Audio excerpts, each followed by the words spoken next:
Keep Prime's name out your fucking mouth!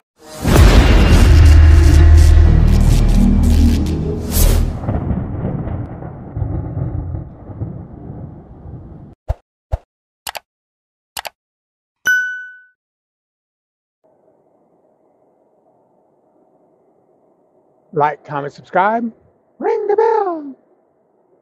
Okay, how's everybody doing today? Anyways, don't forget, guys, we got a Facebook page. It is Trucking with David H. Hopefully the audio sounds good. Yeah, we got Trucking with David H. We got Instagram at David H6571. And also, do me a big fat favor, guys. Can you go ahead and hit that like button? Subscribe if you haven't done so already. I'd really appreciate it.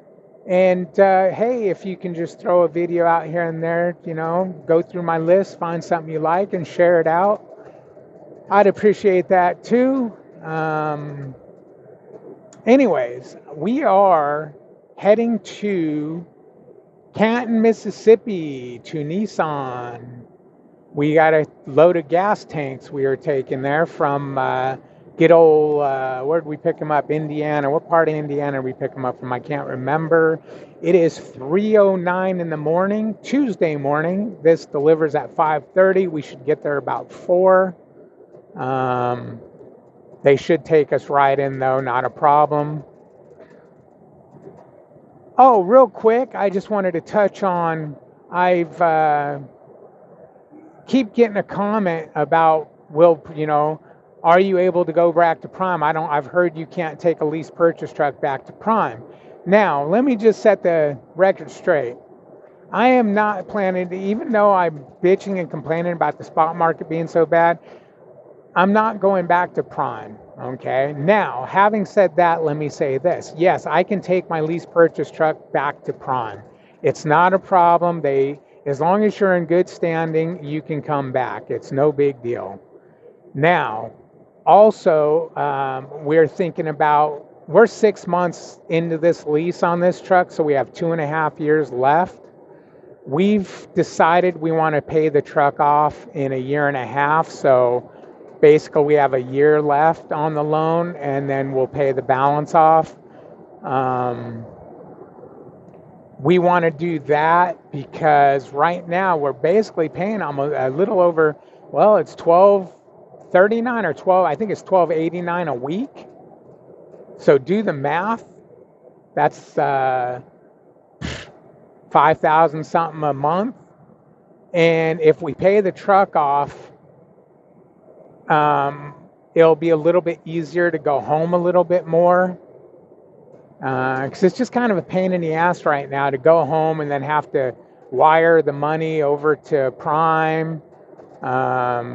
If I don't, although I haven't had to do that yet because we've been trying to make sure we have a load under us on the week that we're going to be home, so it at least pays the fixed cost. And I also have a big maintenance fund at this company to where I could use that if needed. But I would still rather not have the burden of a truck payment. So that's our plan anyways. Could we pay the truck off now? Maybe.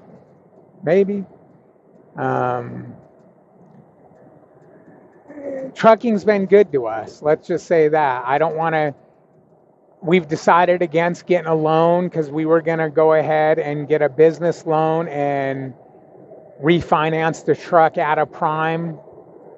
But we decided against that. It didn't make sense. As long as Prime's willing to keep doing how we're doing it, where the company pays them, we're pretty much good, because if we were to refinance the truck, it's going to cost more in finance charges and all this nonsense. So it doesn't make sense to do that unless we absolutely had to. So like I said, in another year, we can pay the balance of the truck off. and have it free and clear, and then just build our savings account back up. Also, I want to talk a little bit about the spot market, because that last video I talked about the spot market, it was so the audio is so bad that I don't think anybody was able to, I don't know if anyone finished the video. So what I was talking about is, right now, if you're at a company like Prime, a contract freight company, stay there. And, if you're thinking about leaving, I would not go anywhere. I would not go anywhere until the spot market picks up. The market is in the trash right now. And you don't need the extra headache of leaving a contract company to make what you're going to make right now. You're going to make more? Am I making more than that Prime? Yes. Is there a lot more headache? Yes. Do you have a lot of amenities at Prime that make it worth making a little bit less money and staying there? Absolutely. Now, once the spot market comes back, will you be making a lot more than Prime? Well, from what I understand, yes. I haven't seen it, but talking to people who, been doing this for a while on the spot market, they all telling me what they were making before everything crashed. And yeah, it's going to be a sweet deal is what it sounds like. The load we're on right now actually pays pretty damn good. It pays really good by the day. It pays really good by the mile. We picked it up at 3 o'clock yesterday, 3 o'clock in the afternoon, and it delivers at 5:30 this morning. So it's not even we're going to get it there at 4 and they'll take us right in. So hell, what is that? 13-hour run, and it's paying, let's just say it's paying a lot closer to $3,000 than it is to $2,000. It's about 1,000 miles. I believe it had a little bit of a deadhead on it. So with the deadhead, I think it was like just under 1,000 miles. I'm not complaining about that by any means. It's a really good paying load. Hopefully that's a sign to come that maybe loads are going to start picking up, because they were getting really sketchy there. It was getting tough to get $2 a mile for a minute. We were getting it still, but it was like, Jesus, criminally. What's this load where they want to pay us $1.50 a mile? Are they out of their mind? No. Mostly that was my dispatcher would come back and say, hey, give me some extra time to find you a load. These shippers are crazy. They're trying to get us to run for under $2 a mile. We're not doing it. Now, having said that, let me say this. I've been keeping an eye on the spot market reports and whatnots. And from what I am hearing, right now we're in a shipper's market, meaning the shippers got the upper hand. There's more trucks than there are loads, so they can, like they're doing. They're having us bid on loads. They're having us, do all kinds of crazy crap to get a load out of them. Well, they're talking that that's supposed to change come end of the year here. And definitely, if it doesn't happen by the end of the year, it's definitely going to happen at the beginning of the year. So I'm really looking forward to that.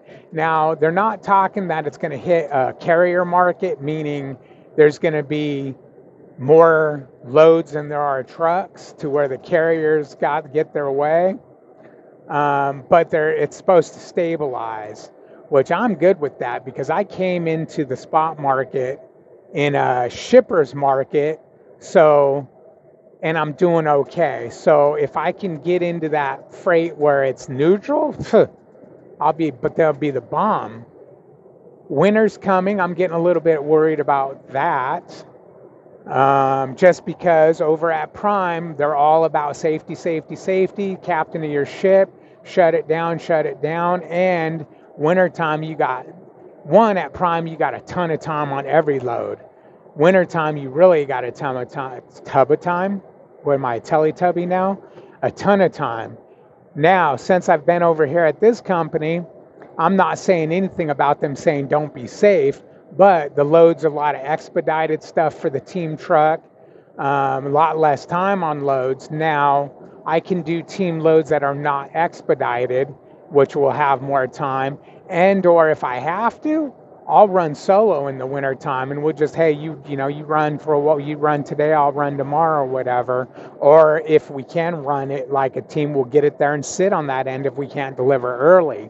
But I do not want to get in a situation where I have a broker calling me and saying, hey, why are you shutting it down? We're looking at the weather and it's only got 2 inches of snow on the ground. We think you should be able to run that. I'm not going to get into that situation, because anybody who knows me knows that that person will be getting an earful. And because I'm all about F snow. I don't like driving in snow. I don't feel that we should have to risk our life for freight, okay? You want to build a car, that's fine and dandy. I'll get your gas tanks there when I get your gas tanks there, because it's snowing. I'm not going to be driving in a blizzard in the middle of the night. Now, having said that, you guys know that I do not like snow, but I do drive in it. It's not like I avoid it altogether. But we're going to see. We're going to see how it plays out at this new company with wintertime. Like I said, if I have to, I will definitely tell them, okay, we are now a solo truck.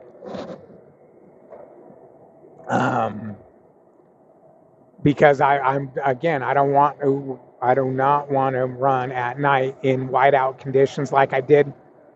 My whole first year solo was a snowy nightmare. I was company at Prime, and now even though they say, hey, if you feel like you don't want to run, don't run. If you don't feel safe, don't do it. As a company driver, though, I didn't have the option of saying, keep me out of the snow.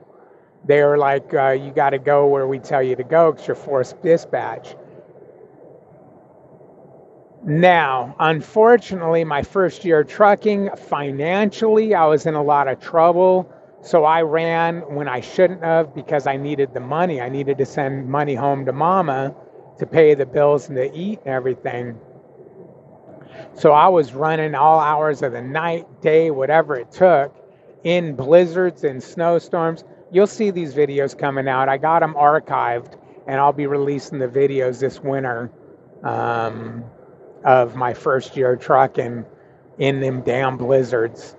I'll be re-releasing them. They've all came out 3-4 years ago, but they've all been taken off of YouTube shortly after they came out, because I found out that Prime does not want you to be videotaping while you're driving.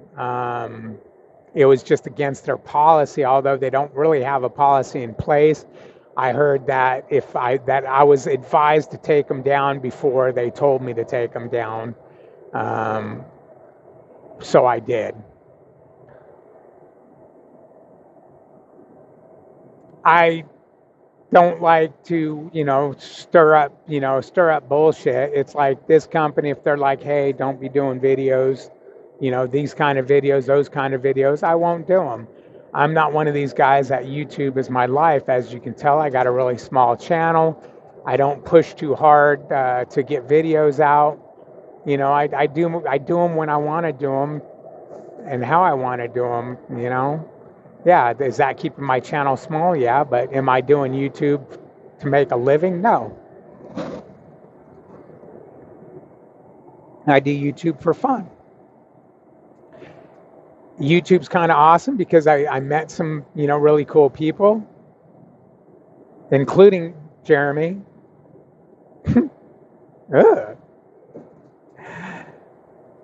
Anybody who knows Jeremy knows Jeremy. But, yeah, we all leave it at that. Oh, that was a nice splatter mark on the road. What do we got here? So yeah, we're about 35-40 minutes away from the receiver here. Oh, no, I'm sorry. Yeah, 30 minutes, 29 minutes. Yeah, we're getting there. Um, one of the things, guys, real quick, Prime has what's called a last mile. Anyone who's at Prime knows what I'm talking about. Anyone who's not at Prime is going, what are you talking about? They basically give you directions from the interstate to your shipper receiver. You know, get off at exit 118, turn right on street so-and-so, turn left on this, turn right on that. Don't worry about the no trucks. Go ahead and go there anyways, blah, blah, blah. They give you all those details. You don't get that when you're not at Prime. I don't know any other company that gives you that, although I only know a few other companies, people I know who work at other companies, and they don't have it. This company, you don't have last mile. You got to figure it out yourself. Now, sometimes you can talk to a shipper receiver if it looks sketch on your Google overhead, and, you know, hey, where's your entrance at, or so on and so forth. But most of the time, like at Prime, when you try to call the shipper receiver, they don't answer the phone, or there's no one there that knows anything. So finding the entrance to some of these places is pretty sketchy, to say the least. Driving around going, is that the entrance or is that the entrance? Nope, that's not the entrance. Can I go up that road or not? So if you're thinking about leaving well, I can only speak for Prime because they're the only ones I work for. Prime has a lot of great perks, guys, and I've always said this when I've talked about why I was staying at Prime is you got the last mile perk, you've got the tire inflators on the trailer perk, although I have them on this trailer.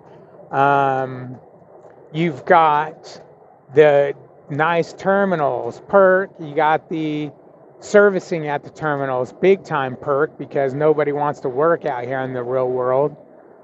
But you're going to get all that at a cost. The cost is your freedom. The cost is being treated like a noob. The cost is making the entry level money.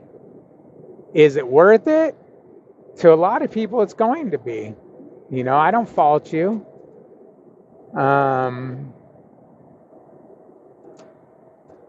You know, I didn't, for years, I didn't think I'd ever leave Prime. Melissa even fought me tooth and nail all the way up till the end, until they did, you know, the last few bullshit things that, you know, really upset her. She wasn't on the ball to leave, so we weren't going to ever leave. Once she got on the ball to leave, it was like, we're out. You know, but there's a lot of perks. I mean, I know a particular guy. I don't think he'd ever leave Prime. I think he's too content on everything they do for you.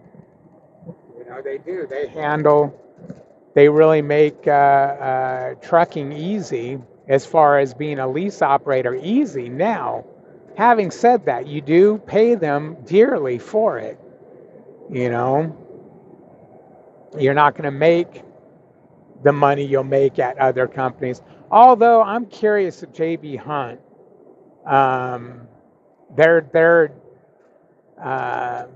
Robert, if you watch this video, throw a comment down or hit me up. I believe you have my phone number.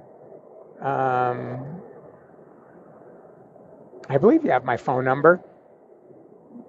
Hit me up. I'm curious. Do you on your not spot market, on your load board over there, is it contract? Is it JB Hunt contract freight? Or are you on a spot market to where you have to beg for every load? Or is it just, nope, this is the load I want, that's the load I get, that's the price it is?